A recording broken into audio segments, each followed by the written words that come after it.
आप मुझे कुछ ऐसी चीज़ें बताइए जिसकी वजह से आपको ऐसा लगता है कि आपका प्रीलिम्स लगातार निकलता है। क्या वो फंडामेंटल अजम्पशंस हैं आपके? क्या आपका माइंडसेट है प्रीलिम्स को लेके? कुछ सब्जेक्ट्स ऐसे हैं जो आपको लगता है कि एस्पिरेंट्स को बहुत ज़्यादा अच्छे से तैयार करने चाहिए when it comes to prelims preparation. जब हम प्रीलिम्स की बात करते हैं तो काफ़ी फैक्चुअल प्रिपरेशन हो जाती है at the point of time और फिर याद नहीं रहता है। तो उसको कैसे टैकल किया आपने? अच्छा, recently we have seen in the UPSC prelims paper कि थोड़ा पैटर्न चेंज हुआ। उन्होंने पूछने लगे कि only 1 pair is correct, only 2 pair is correct. थोड़ा सा एलिमिनेशन को पीछे करने की कोशिश हुई क्योंकि वहाँ आपको पता होना चाहिए कि याद है कि नहीं, वो पेयर सही है कि नहीं। So how did you tackle that type of questions? मुझे बताइए कि प्रीलिम्स और मेंस के बीच में अगर मैं आपसे एक एवरेज डे का शेड्यूल पूछूँ तो वो शेड्यूल कैसा दिखेगा? Talking about writing answers, how important PYQs?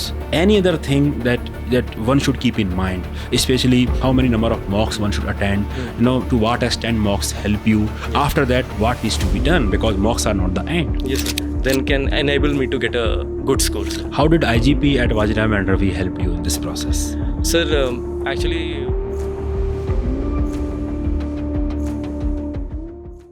Hello everyone. I welcome you all to Vajiram and Ravi, and today we have with us Bharat Tiwari, who has secured all India rank 98 in this year's civil service examination. So first of all, Bharat, many congratulations. Has it sunk in yet? Thank you, sir, but it hasn't sunk in yet, to be very honest. अभी भी थोड़ा excitement है, happiness है, थोड़ा relief भी है. Sir mix of emotions है. Mix of emotions. जी sir. Okay, so speaking about emotions, बताइए जब पीडीएफ देखा तब कैसा लगा? पहली बार किसने बताया कि सिलेक्शन हो गया है, ये रैंक है? सर एक्चुअली मैं फ्रेंड के साथ कॉल पे था उस टाइम पे, उसी ने मुझे बताया था कि रैंक 98 है. मेरा फर्स्ट इंप्रेशन था डिसबिलीफ कि गलत है पीडीएफ, क्योंकि फेक पीडीएफ्स काफ़ी कॉमन है. मैंने कहा जब तक मैं खुद नहीं देख लेता, 3 बार वेरीफाई नहीं कर रहा था. My mother had a hint तब तक कि कुछ तो अच्छा हुआ है, चेहरे पे दिख जाता है मदर्स को तो स्पेशली. मैंने कहा कुछ नहीं हुआ है, फेल ही हुआ हूँ. आप तब तक आप रुको, अभी आप फिर सर देखा था. Then you verified and yes sir. You were in Lucknow only at that yes point sir, of I was time? in Lucknow sir. You were in Lucknow. Yes, okay, थोड़ा जर्नी के बारे में बताइए. कितना attempt था, कब तैयारी शुरू करी, ग्रेजुएशन कहाँ से किया, वहाँ से यहाँ तक का सफर थोड़ा ब्रीफली बताइए. Sir initially schooling sir Lucknow से की थी, सेठ एम आर जयपुरिया से. उसके बाद बीटेक की इंफॉर्मेशन टेक्नोलॉजी में जेपी इंस्टीट्यूट नोएडा से, सेक्टर 62. देन सर उसके बाद प्लेसमेंट में नहीं बैठा था, सीधा अटेम्प्ट्स में आ गया था सर. मैं 4 अटेम्प्ट्स हैं, ये 4th अटेम्प्ट था मेरा. सर प्रीलिम्स हमेशा निकला है, 2 बार मेंस नहीं निकला था, और ये सर सेकंड इंटरव्यू था. और सर इस बार थोड़ी किस्मत साथ दे गई सर. नहीं, आपकी मेहनत भी और कोशिश भी लगातार थी. अच्छा, आपने बात करी कि प्रीलिम्स आपका लगातार निकला, आपने 4 अटेम्प्ट दिए, चारों बार आपने मेंस लिखे. जी सर. तो प्रीलिम्स के ऊपर बात करते हैं. ठीक है, आप मुझे कुछ ऐसी चीज़ें बताइए जिसकी वजह से आपको ऐसा लगता है कि आपका प्रीलिम्स लगातार निकलता है. क्या वो फंडामेंटल अजम्पशंस हैं आपके? क्या आपका माइंडसेट है प्रीलिम्स को लेके? थोड़ा उस पर चर्चा करते हैं. Sir regarding prelim sir, book resources तो सबको पता ही हैं, कौन से स्टैंडर्ड टेक्स्ट हैं, सब लोग मॉक टेस्ट लगा रहे हैं. बट आई थिंक एक फ़िलॉसफी जो हमेशा मैं फॉलो करने की कोशिश करता था वो थी सर कि कभी भी इजी क्वेश्चन जो आता है ना, वो गलत नहीं होना चाहिए मुझसे. और सर इजी क्वेश्चन की मेरी डेफिनेशन है कि वो डायरेक्टली या इनडायरेक्टली या तो बुक से हो रहा हो, डायरेक्टली या इनडायरेक्टली वो PYQ से हो, या फिर बेसिक एलिमिनेशन टेक्निक से हो रहा. अगर ये 3 क्राइटेरिया में से किसी में है तो मेरी पूरी कोशिश रहती थी कि I will get it right any which ways. And sir, irrespective of the toughness of the paper, there will be around 35 questions जो मैं मान के चलता था easy होंगे. अगर वो सही हो गए तो I'll get 70 marks, assuming cut off is 100. In the next 50-55 question मुझे 30 नंबर लाने, probability is favoring me. On the other hand, यहीं अगर मैंने 29 सही किए तो 54 मार्क्स मेरे बनेंगे. नेक्स्ट 50 क्वेश्चंस में 50 मार्क्स. प्रोबेबिलिटी थोड़ा सा मुझे हिंड्रेंस होगी. So getting easy questions right has always been my mantra sir. तो ये एक बहुत बड़ा टेक अवे है हमारे लिए कि जब हम प्रिपरेशन करें तो it is important that we do not miss out on the questions that are coming directly from the standard sources. Because standard sources वाले क्वेश्चंस हैं, अगर हम उनको सही करते हैं तो कहीं ना कहीं हम अपना काम आसान बनाते हैं. Because we need not attempt all the 100 questions and score 150 marks in the paper to qualify cutoff. And if I can dare say, अगर हम इन क्वेश्चंस को, बेसिक ब्लॉक के जो क्वेश्चन है 35 क्वेश्चन 40, इनको अगर हम सही एक्यूरेसी से करते हैं, so it in A way tackle the uncertainty of the paper also. क्योंकि जो बचे कुचे जो क्वेश्चन, अगर पेपर बहुत अनसर्टेन आया है तो आपको उतने क्वेश्चन और ज़्यादा सॉल्व करने ही नहीं हैं कट ऑफ क्वालिफाई करने के लिए. तो बहुत इंपॉर्टेंट इंसाइट आपने दी, थैंक यू सो मच उसके लिए. अच्छा, coming back to this now, अब तैयारी की बात करते हैं। प्रीलिम्स में कई बच्चों का अप्रोच होता है कि हम मॉक्स बहुत देंगे, जी सर। वो 50 मॉक, 60 मॉक, 100 मॉक्स तक दे देते हैं, है ना। और कई बच्चों का अप्रोच होता है कि मैं मॉक बहुत ज़्यादा नहीं दूंगा, मैं अपने स्टैंडर्ड बुक्स को बार बार रिवाइज करूंगा और कुछ ही मॉक्स दूंगा। आपका क्या अप्रोच था? सर मेरा सेकंड अप्रोच ज़्यादा रहता है। मैं रिवीजन में बहुत ज़्यादा बिलीव करता हूँ। जितनी बार आप रिवाइज कर पाएंगे उतनी ज़्यादा आपका मेमोरी कंसोलिडेशन बेटर होगा, उतना बेटर आप लेट्स से अगर कोई क्वेश्चन भी आ रहा है, सिंपल कोई क्वेश्चन आ रहा है, अगर आपको चारों ऑप्शन में एकदम आप 100% सर्टेनिटी के साथ कोई मार्क भी कर पा रहे हैं कि ये तो मुझे पता ही है बिकॉज ऑफ रिविजन, तो सर वो कॉन्फिडेंस स्पिल ओवर होता है और क्वेश्चंस में भी। On the other hand standard book से कोई क्वेश्चन आया और आपको थोड़ा सा भी डाउट हुआ तो फिर आपको एक गिल्ट सा होने लगता है वहाँ पे उस क्वेश्चन में कि यार ये वाला मुझे पता था, सुना था, लेकिन नहीं कर पाया। और सर वो कॉन्फिडेंस जो डीरेल होता है ना sir, that is the difference between a cut off 95 में आपके 98 आ रहे हैं या 100 101 आ रहे हैं। Totally agree with that. तो आप तो कितने मॉक्स फिर आपने अटेम्प्ट ही नहीं करे या कितने करे? नहीं सर, मैं थोड़े बहुत तो करता था जस्ट टू सी। मैं ज्यादातर फुल सिलेबस मॉक्स अटेम्प्ट करता था जस्ट टू सी कि मैं ठीक ठाक अटेम्प्ट कर पा रहा हूँ नहीं। और around 10 मॉक्स before the prelims examination ये मेरा टारगेट होता था। और उसमें भी सर मेरा यही चीज़ देखता था, मैं देखता था कि इजी क्वेश्चन गलत तो नहीं हो रहा है, जहाँ पे भी मिस हो रहा है तो वहाँ पे उसे सीधा बुक से उसी समय रिवाइज कर लेना है या मार्क कर देना है, ताकि ये वाला कॉन्सेप्ट बाद में कभी गलत ना हो। So sir this was my approach to mocks specially. रफली मोरलेस आपने 10 से 12 के आसपास मॉक, और वो फुल लेंथ टेस्ट ही थे। सेक्शनल में आपने ज़्यादा बिलीव नहीं किया और more less you focused more on the revision of the standard text book and basic sources that you were referring. Yes sir. अच्छा, बात करते हैं मॉक की। तो एलिमिनेशंस, ऑल दीज टेक्निक्स, जुगाड़, काफ़ी वीडियोस पे प्रीलिम्स आ रहा है, विंटर इज कमिंग, और काफ़ी सारे वीडियोस पे बन भी चुके होंगे मार्केट में। थोड़ा उस पर बात करते हैं। तो एलिमिनेशन टेक्निक्स आपने अपनी कैसे डेवलप करी? क्या आपने भी ये सारे वीडियोस फॉलो करे? अगर करे तो क्या आपने अपना कुछ उसमें टेक्निक लगाया? कैसे आपने, थोड़ा उसके बारे में बताइए। Sir elimination techniques are important because वो एक एप्टीट्यूड का पार्ट होता है। बेसिकली आप किसी भी एलिमिनेशन टेक्निक को देखेंगे वो क्या है, बेसिकली लाई डिटेक्शन टेस्ट टाइप का होता है सर। कि अगर 4 स्टेटमेंट हैं, अगर कोई बहुत स्पेसिफिक है, इसीलिए जैसे एलिमिनेशन टेक्निक एक जो कही जाती है कि डेटा या फिगर गलत होता है, आप उसे सोचें ऐसा क्यों है कि मैं किसी भी नंबर को 100 को 50 कर सकता हूँ, 70 कर सकता हूँ, वो सब है। लेकिन आप अगर किसी जनरल कॉन्सेप्ट की बात करें जैसे जस्टिस, इक्वालिटी, लिबर्टी, ये इतने ब्रॉड एक्सपेंसिव है कि अगर कोई ऑप्शन इस पे बना है so it is very tough to negate. So this is the basis. So elimination techniques are important but they only help when you have done the basic questions right. अगर आपने वो सही वो आपने गलत कर दिया, फिर elimination techniques won't be able to sell you past prelims. आपने बताया कि शुरू के जो 40 क्वेश्चन है, जी सर, अगर 39 हमारे सही हैं तो हमारे पास लीवे बहुत ज्यादा है। हाँ सर, नियरली सर्टेन है कि आप मेंस लिख रहे हैं। जी सर। और हमने पहले ही उतना अच्छा नहीं किया हुआ तो फिर जो टेक्निक्स हैं वो सेव तो नहीं कर पाएंगे आप। जी सर, यही टेंडेंसी होती है। काफी बार मैं देखता हूँ अपने फ्रेंड्स को भी, तो ये टेंडेंसी होती है कि उन 10-15 क्वेश्चन में वो फोकस करते हैं जिसका एग्जामिनर को छोड़ के इस देश में किसी के पास आंसर नहीं है। वो उसी पे फोकस कर रहे हैं कि यार ये अगर क्वेश्चन है ये कहाँ से आया, इमटेरियल। आप उन्हें छोड़ भी देते कोई फर्क नहीं पड़ता। दिक्कत तब होती है कि वो वाला क्वेश्चन जो एक्सपेक्टेड था, जो आपको आना चाहिए था, आपने वो गलत कर दिया। आपने कोई टफ क्वेश्चन गलत कर दिया, immaterial, everybody is getting it wrong, आपका कोई नेट लॉस नहीं हुआ। It's a relative exam. ये बहुत बड़ी बात आपने कही है और ये मैं बात खास तौर पे आपके ध्यान में लाना चाहता हूँ कि कई बच्चों का ये रहता है कि कोई टफ क्वेश्चन इस साल आ गया, सपोज कोई बर्ड का स्पीशीज पूछ लिया, कुछ पूछ लिया, नेक्स्ट ईयर पूरी बर्ड की वही याद कर लेंगे। तो ऐसा नहीं करना चाहिए क्योंकि एक टफ क्वेश्चन सिलेबस डिफाइन नहीं करता है ना। जैसे उन्होंने कहा कि 35, 40, 45 क्वेश्चन एक बेसिक सोर्स से, बेसिक बुक से आ ही रहा है, तो इट इज़ इम्पॉर्टेंट कि हम उसको अच्छे से करें। तो आप उस स्कूल से नहीं आते जो 100 क्वेश्चन अटेम्प्ट करते हैं एग्जाम में? नहीं sir, not exactly 100। High attempt करता हूँ मैं, अराउंड 90 के आसपास मैं कोशिश करता हूँ।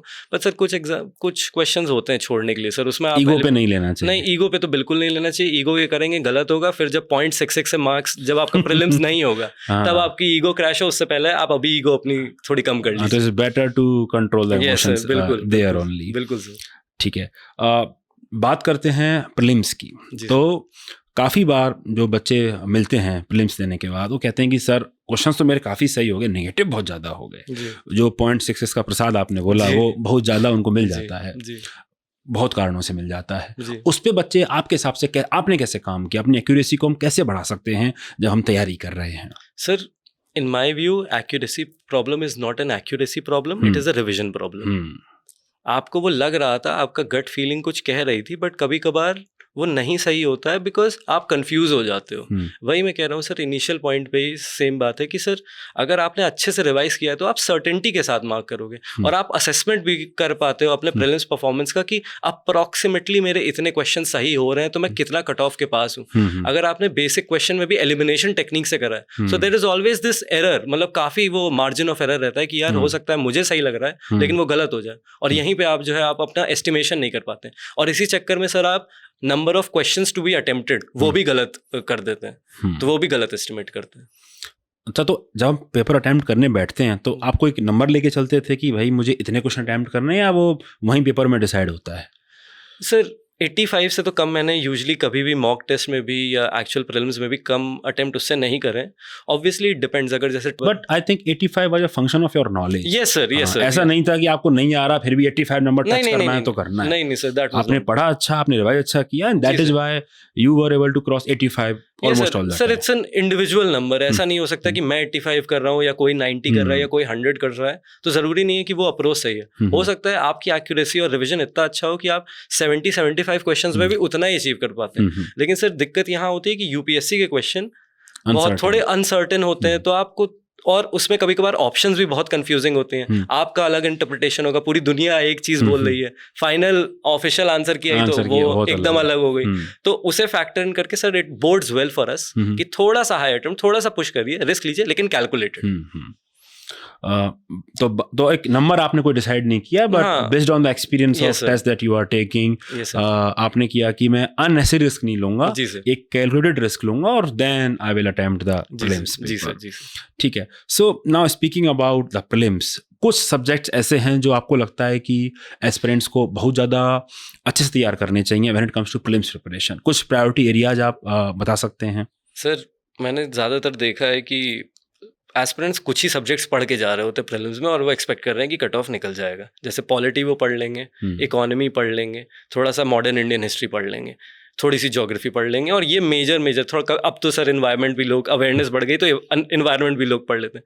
बट सर जैसे आर्ट एंड कल्चर हो गया, ये अभी भी काफ़ी लोग नहीं पढ़ के जाते हैं, और आप काफ़ी बार क्वेश्चन देखोगे सर एक बेसिक सा कॉन्सेप्ट होगा, फणम जैसे ये पूछ लिया था, so it's basically a coin, any standard book में आप उसको फाइंड करेंगे उसका mention, it's an easy question. And what I mean by easy again is, अगर आपने कोई भी टेक्स्ट पढ़ा होता तो ये वाला तो आ जाता, तो आप आर्ट एंड कल्चर को भी थोड़ा सा प्रायोरिटी दीजिए। मैपिंग के क्वेश्चंस बढ़ रहे हैं, specially African region in conflict, अब उसके लिए आपको थोड़ा सा बियॉन्ड बुक्स भी जाना पड़ेगा, इंटरनेट सबके पास यूजुअली होता है, तो आप उसे यूज़ करिए। उसके बाद सर जैसे अब आप देखेंगे कि सर पिछले साल इंटरनल सिक्योरिटी से है, तो सर यूपीएससी क्या करेगी कि उसके पास दो तरीके हैं, या तो पॉलिटी के क्वेश्चन टफ बना दे या फिर न्यूअर एरिया से पूछे। तो मेरी रिकमेंडेशन होगी जैसे सर थोड़ा सा इंटरनल सिक्योरिटी भी देख लेना चाहिए। पिछली बार ऑपरेशन सद्भावना हम लोग आंसर्स में लिखते हैं, सब लोग आंसर्स में लिखते हैं, लेकिन अगर आपने मेंस लेट से प्रिपेयर नहीं किया है तो यू वुडंट नो, तो इसलिए थोड़ा सा प्रिपेयर कर लीजिए। डिजास्टर मैनेजमेंट में देख लीजिए कि सेंडाई फ्रेमवर्क क्या है, ह्योगो फ्रेमवर्क क्या है, तो थोड़ा इन सबको भी थोड़ा मेंस ओरिएंटेड अपनी प्रिपरेशन करिए, बिकॉज बेसिक क्वेश्चन अगर फंस गया तो आप एकदम सही उसे मार्क करिए। तो मुझे लगता है की टेक अवे यहाँ पे ऐसा है कि सारे सब्जेक्ट्स में एक बेयर मिनिमम प्रिपरेशन होनी चाहिए। We can not overemphasise on few subject at the cost of other, कि अगर उन सब्जेक्ट से जो सब्जेक्ट आपने नेगलेक्ट किए थे कि उनसे हम इजी क्वेश्चन से मिस आउट कर रहे हैं तो फिर गेम बहुत डिफिकल्ट हो जाएगा हमारे लिए। I think that is the take away from your prelims strategy so far. अच्छा, जब हम प्रीलिम्स की बात करते हैं तो काफ़ी फैक्चुअल प्रिपरेशन हो जाती है एट पॉइंट ऑफ टाइम, और फिर याद नहीं रहता है, तो उसको कैसे टैकल किया आपने? कि मतलब रिवीजन की कुछ साइकिल्स डिसाइड करी, कुछ नेमोनिक्स वगैरह यूज किए, हाउ डिड यू इंश्योर कि जो आप पढ़ रहे हैं इतना फैक्चुअल जो कंटेंट है वो आपको पेपर में सही टाइम पे याद आ रहा है? सर फैक्चुअल कंटेंट में तो आप देखोगे कि पहली बात तो आपको सारे फैक्ट्स नहीं पता हो सकते, तो ये परफेक्शन कभी मत चेज़ करिए। आपसे जितना हो रहा है पहले आप उसे कंसोलिडेट करिए, जितने आपको फैक्ट्स पता हैं वो सब।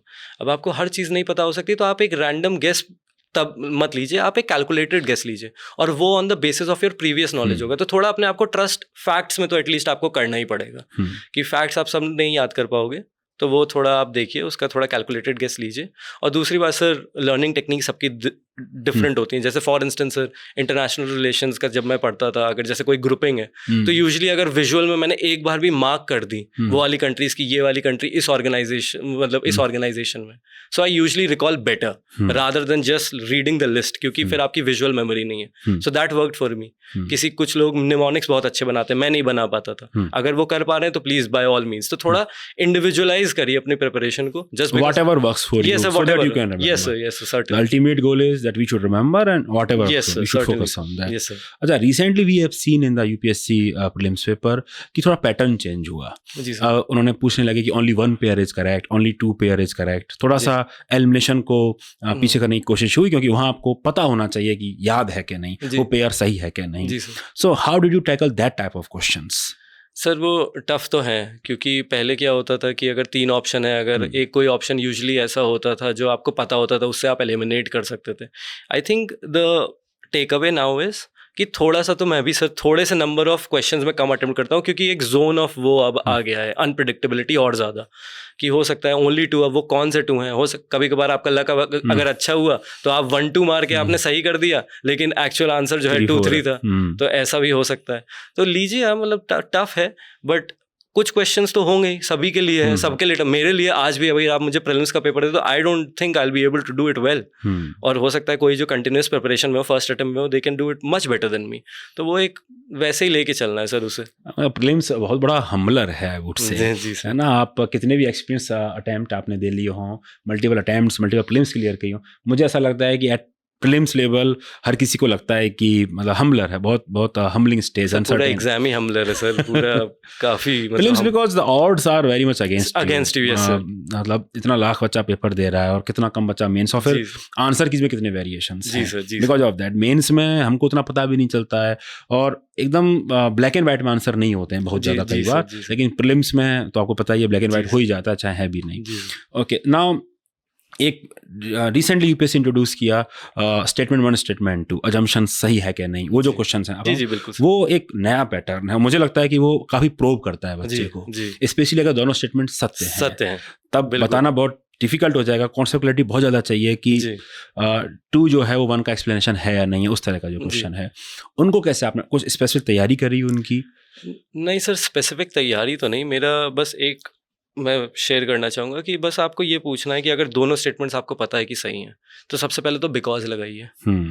अगर आप उसे जस्टिफाई कर पाते हैं, हो सकता है कोई ऐसा फैक्ट हो जिसे एक्चुअल रीजन और भी, मतलब किसी भी चीज़ का एक रीजन नहीं होता, बहुत सारे रीजन होते हैं। वहाँ पे आपको एक्स्ट्रा नॉलेज अपनी नहीं अप्लाई करनी है, आपको फेस वैल्यू पे लेना है कि हाँ ये जो सेकंड स्टेटमेंट है ये एक्चुअली जस्टिफाई कर रहा है। Once you have proven that, don't apply your extra knowledge, because then you will feel कि नहीं यार ये नहीं है और भी रीजन है। होंगे, बिल्कुल होंगे, लेकिन इस कॉन्टेक्स्ट में पढ़िए। It's a comprehension question basically, not just a prelims question. ये सीसैट आपका टेस्ट हो रहा है यहाँ पे।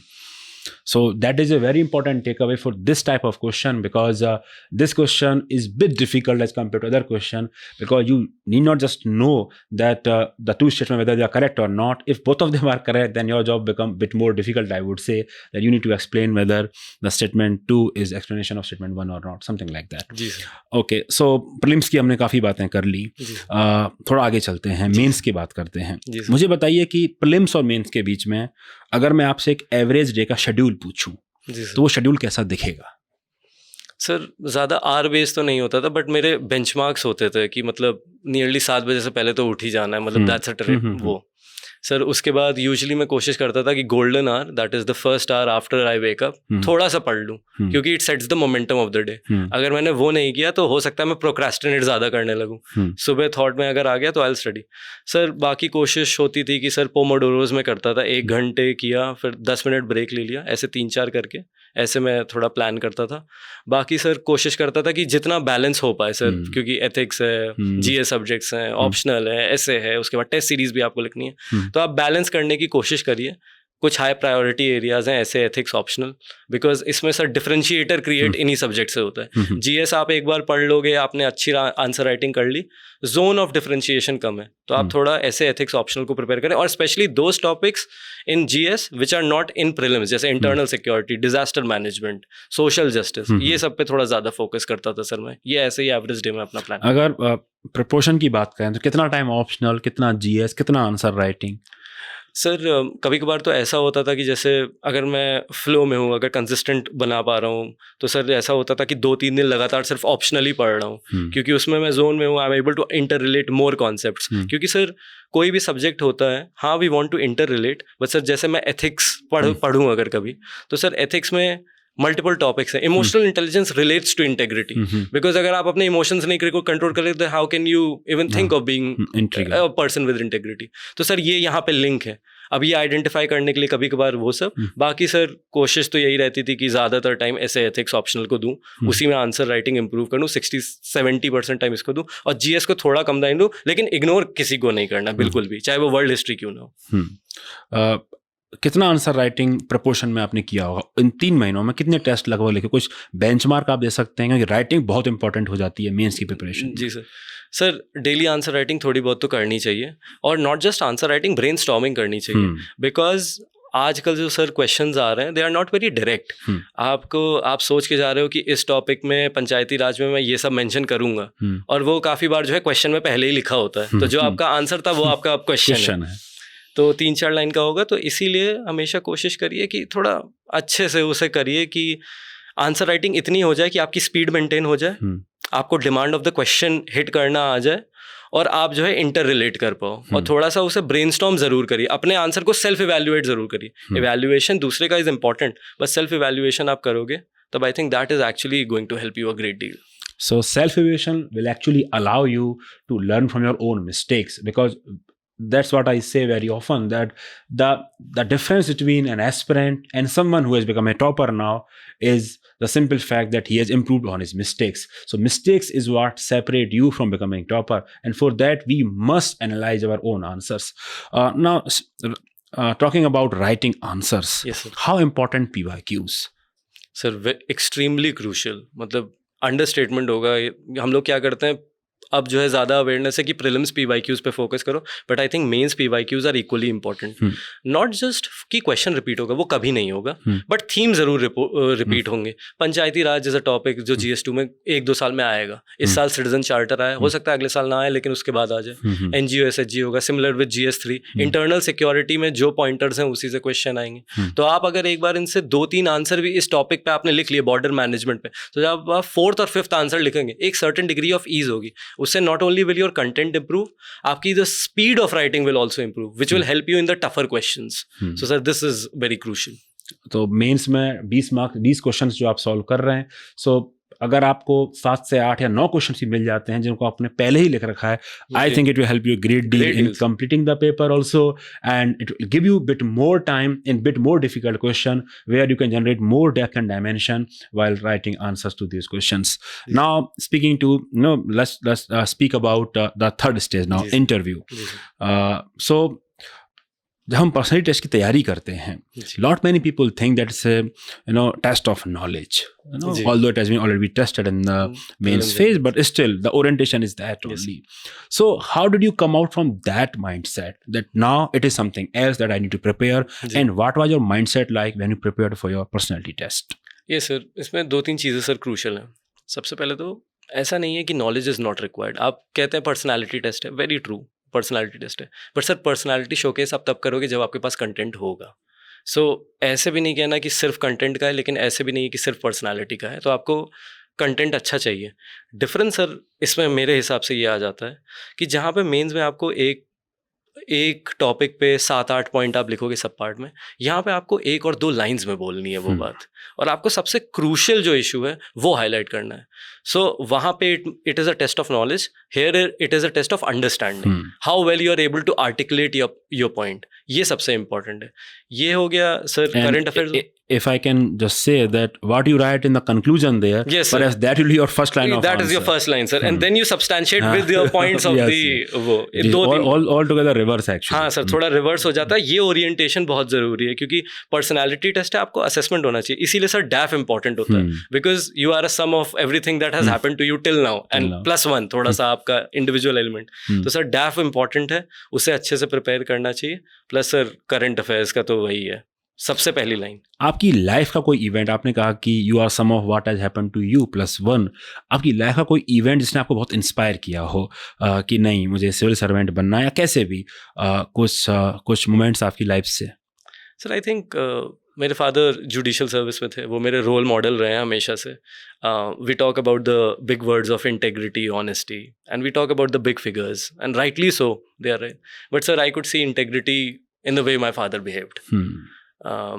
आई थिंक मैंने उन्हें देखा है, मतलब समबडी आई नो पर्सनली इतना ज़्यादा, मतलब फादर सन का relationship is a very pure relationship.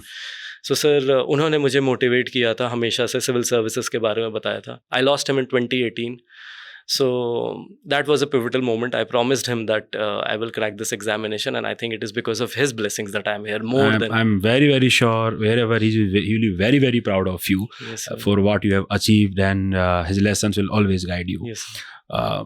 So now talking about a personality test, it is more about your personality more than knowledge. Any other thing that one should keep in mind, especially how many number of mocks one should attend, to what extent mocks help you. Yeah. After that, what needs to be done, because mocks are not the end. Yes, sir. Sir मॉक्स attempt करने चाहिए because there is a certain way of speaking. काफ़ी बार आप जो है थोड़ा informally, हम लोग normal conversation में इस पॉडकास्ट में we are speaking very informally, ऐसे मैं इंटरव्यू में नहीं बोल सकता। That is a purpose essentially. Yes. तो सर वो है, तो आपको थोड़ा सा मॉक्स देने चाहिए ताकि यू कैन आर्टिकुलेट बेटर, क्योंकि जैसा कि मैंने कहा सर आपको ब्रीफली बोलना है वहाँ पे। बेस्ट आंसर मेरे हिसाब से वो होता है which addresses the demand of the question that the interviewer has asked in less than 30 seconds. If you are able to convince your point, you make your point in that 30 seconds, you are up for a very good score in interview. तो उसमें sir personal mock test बहुत important है, but उसका criticism एक improvement constructively लेना चाहिए। काफ़ी लोग सर थोड़ा बहुत हताश हो जाते हैं। मेरे भी कुछ इंटरव्यूज़, मॉक इंटरव्यूज़ अच्छे नहीं गए थे, बट देन आई अंडरस्टूड कि हाँ, पहले थोड़ा इनिशियल रिस्पॉन्स होता है कि नहीं ये इन्होंने गलत असेसमेंट किया है, but when you look at it and then you understand, talk to other people, then you see कि हाँ भाई थोड़े से इम्प्रूवमेंट्स है which I make then can enable me to get a good score, sir. How did IGP at Wajiram and Ravi helped you in this process? Sir, actually Wajiram's mock was the first mock that I gave in this particular attempt. थोड़ा सा unconventional था, और sir जो inputs मिले थे मुझे feedback में, वो actually helped me a great deal, because again sir भाई informal way of tone था, क्योंकि interview पिछली बार दिया था but sir over the year वो चला जाता है दोस्तों से बात करने में।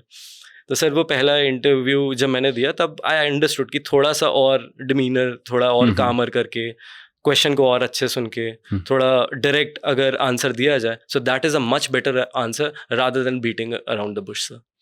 So thank you so much, Bharat, for doing this with us, and I'm sure that all the aspirants out there will learn a great deal about all the 3 important stages of UPSC civil services examination, and specifically your insights on the prelims would help so many aspirants who are appearing in the prelims this year, that is just a month away from now. We wish you all the best, Bharat, for the bright career ahead, and we wish you all the best for the upcoming prelims, and till then, take care, bye-bye.